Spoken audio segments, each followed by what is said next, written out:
नमस्कार। मैं आप सबका स्वागत करती हूँ। आज चीफ की दावत कहानी लेकर आपके साथ। चीफ की दावत भीष्म साहनी द्वारा रचित एक महत्वपूर्ण कहानी है। चीफ की दावत कहानी आधुनिकता के मोह में व्यर्थ हो रहे मानवीय संबंधों की कहानी है। धन और सफलता की लिप्सा अनजाने ही व्यक्ति को असहज और संवेदनाहीन बना देती है। इस कहानी में माँ और बेटे के संबंधों में अर्थ प्रधान उपयोगितावादी दृष्टि के हस्तक्षेप से जो अंतर्विरोध उभर कर सामने आए हैं, उनका सूक्ष्म विश्लेषण यहाँ भीष्म साहनी जी ने किया है। आधुनिक समय में एक ऐसे प्रवेश को जन्म दे दिया है जहाँ सब कुछ इस बात को तय होता है कि आपकी आर्थिक हैसियत क्या है।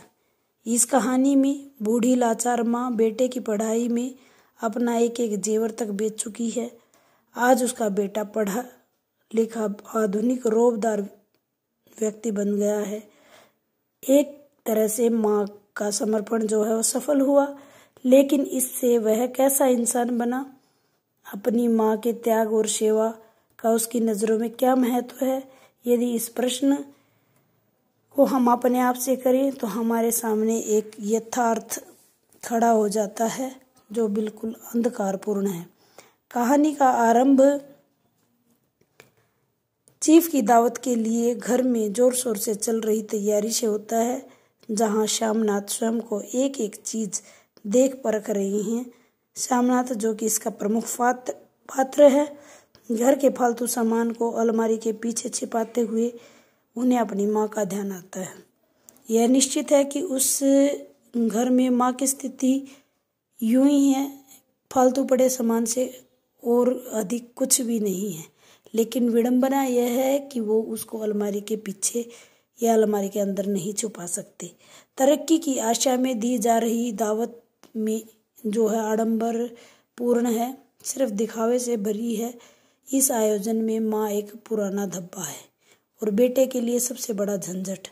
माँ को छिपाने के लिए तरह तरह के विकल्प सोचे जाते हैं और फिर ऐसा विकल्प ढूंढ लिया जाता है जिससे माँ मेहमानों के सामने ना आई।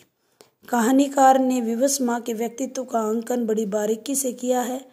बुढ़ापे के शरीर में दुर्बल सी माँ, जिसके सिर के बाल पके हुए हैं, सब समय माँ मुंह सिर लपेटे हाथ में माला पकड़े जाप करती नजर आती है। बेटे को माँ से अनाकर्षण है। जब वो कुर्सी पर बैठती है तो वो कहता है कि उसे बैठने का तरीका नहीं पता। जब वो सोते समय खर्राटे लेती है तो वो भी उसको चुभते हैं। उसकी बात और व्यवहार बेटे को कुछ भी पसंद नहीं है। ऐसा नहीं है कि माँ को यह स्थिति अपमानित नहीं करती, वो स्वयं को अपमानित सा महसूस करती है, लेकिन दिखाती नहीं है। वह अपने बेटे की गृहस्थी में अपने आप को इस प्रकार फिट करने की कोशिश करती है कि वो वहाँ होकर भी नहीं हो। वह हर समय पुत्र से डरी सहमी हमेशा अपनी अनुपस्थिति दर्ज करवाती है और बेटे को के सामने ना आकर उसे यह कोशिश करती है कि उसे वो झंझट ना लगे। दावत से पहले श्यामनाथ और माँ के बीच का संवाद यह सिद्ध करता है कि माँ और बेटे दो अलग अलग छोरों पर खड़े हैं। उनके बीच कोई आधार नहीं है, कोई भूमि नहीं है, संप्रेषण संभव नहीं है। श्यामनाथ माँ को हिदायतें देता है कि जल्दी खाना खा लेना, लेकिन माँ का उत्तर सुनने का धैर्य उसके अंदर नहीं है। घर में मांस मछली बने तो बने, माँ खाए तो खाए, ना खाए तो ना खाए, यह उसको फर्क नहीं पड़ता है। वह उसकी किसी भी बात की ओर ध्यान नहीं देता है, बस आदेश की मुद्रा में कहता है कि जैसे भी हो अपने काम जल्दी से निपटा ले। बॉस के आने की जो कहानी थोड़ा करवट लेती है। बॉस के आने से श्यामनाथ संतुष्ट सा नजर आता है, क्योंकि बॉस को उसके इंतजाम और बॉस की पत्नी को उसके घर के पर्दे पसंद आते हैं। नशे और सुरूर से भरे माहौल में एक बार फिर उठापटक भरा हो जाता है जब श्यामनाथ की व्यवस्था के विपरीत माँ अचानक से अस्त व्यस्त हालत में उसके बॉस और मेहमानों के सामने आ जाती है।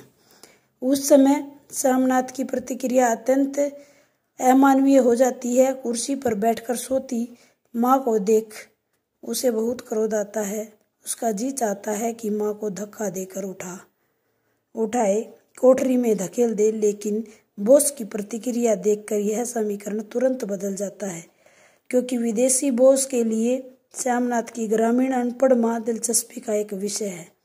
श्यामनाथ घर के सामान की तरह माँ की भी नुमाइश करने से नहीं चूकता है। उन सब के बीच अपने को कोसती हुई माँ बिल्कुल अटपटा सा महसूस करती है। फिर भी बॉस की फरमाइश पर बेटा कभी माँ को गाना सुनाने के लिए तो कभी फुलकारी बनाने का आदेश देता है। अब अचानक माँ उसके लिए महत्वपूर्ण हो उठती है, क्योंकि उसकी उपस्थिति में से बॉस को फर्क पड़ता है। बॉस पर रंग जम रहा है।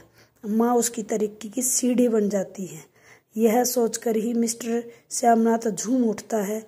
माँ की बूढ़ी आंखें वह कर भी नहीं सकती या कर सकती है या नहीं कर सकती, यह सोचने का उसका दायरा ही नहीं है। वहाँ अपने स्वार्थ से बढ़कर वह कुछ भी नहीं समझता है। बेटे के इस हर तरह के दबाव को झेलती माँ सब कुछ सहन करती है, परंतु प्रतिरोध नहीं करती, जैसे उसने अपना अस्तित्व सारा अपने बच्चे के अंदर ही विलीन कर दिया हो।